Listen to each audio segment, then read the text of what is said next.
Gaza और Syria दोनों मोर्चों पर इजरायली सेना का अभियान जारी है। सीरिया में मौजूद हथियारों के जखीरे को भस्म करने के लिए इजरायली वायुसेना लगातार हमले कर रही है।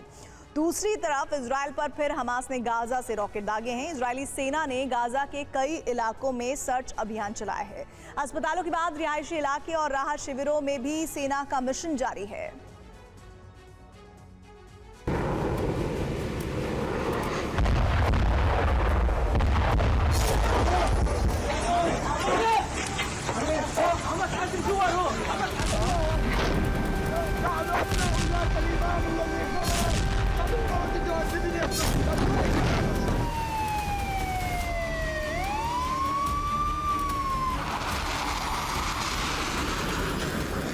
इजरायल की वायुसेना इन दिनों दो मोर्चे पर काम कर रही है।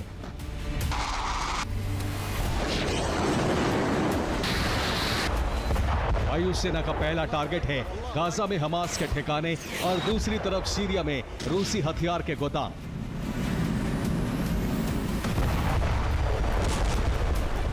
सीरिया में मौजूद हथियारों के जखीरे को भस्म करने का अभियान लगातार जारी है।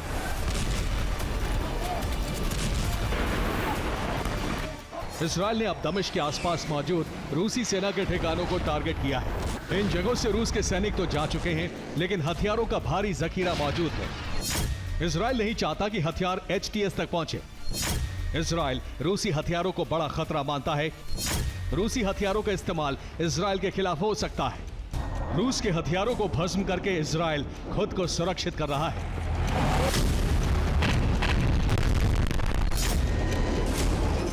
सीरिया की सेना के डिपो और रूसी हथियारों को भस्म करने के इस मिशन में कई लोगों की मौत हो चुकी है।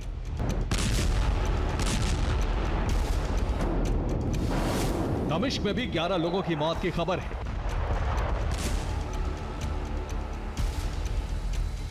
दूसरी तरफ गाजा में हमास के खिलाफ इजरायल का ऑपरेशन तेज कर दिया गया है।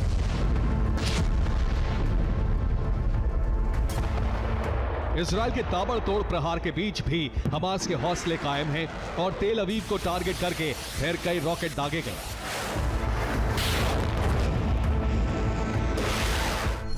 जबालिया कैंप में कई हमास लड़ाके मारे गए हैं। जबालिया इलाके में सेना का सर्च अभियान जारी है। 3 दिनों में जबालिया में कई बार हवाई हमले भी किए गए। इजरायली सेना के मुताबिक हमास के लड़ाके रिहायशी इलाकों और राहत शिविरों में छिपे हैं।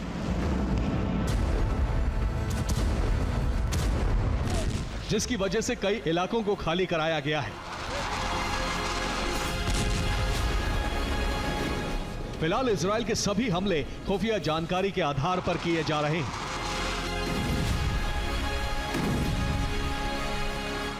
हमास भी खामोश नहीं है। हमास ने 5 सैनिकों को मारने का दावा किया। हमास के हमले में एक मरकाबा टैंक भी नष्ट हो गया। इजरायली सेना के वाहन को भी भस्म कर दिया गया।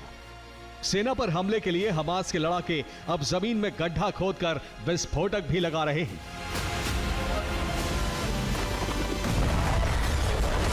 IDF का दावा है कि हमास के लड़ाकों ने सेना पर कई जगहों पर हमला किया है।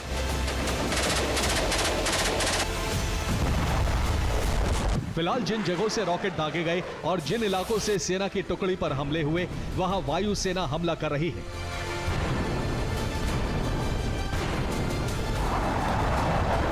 भारी बमबारी के बीच फिर कई लोगों के मारे जाने की आशंका है।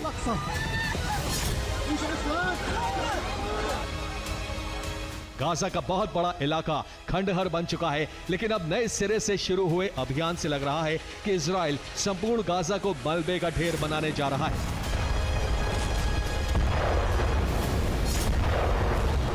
इजरायल का मकसद बड़ी तबाही मचाकर गाजा पर कब्जा करना हो सकता है।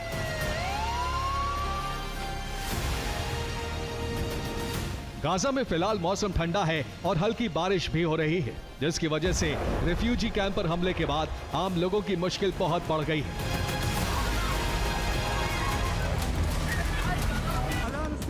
बेघर हो चुके लोगों के सामने खाने पीने का संकट है और ठंड से बचाव के कोई उपाय नहीं है। Bureau report, TV9 Bharat.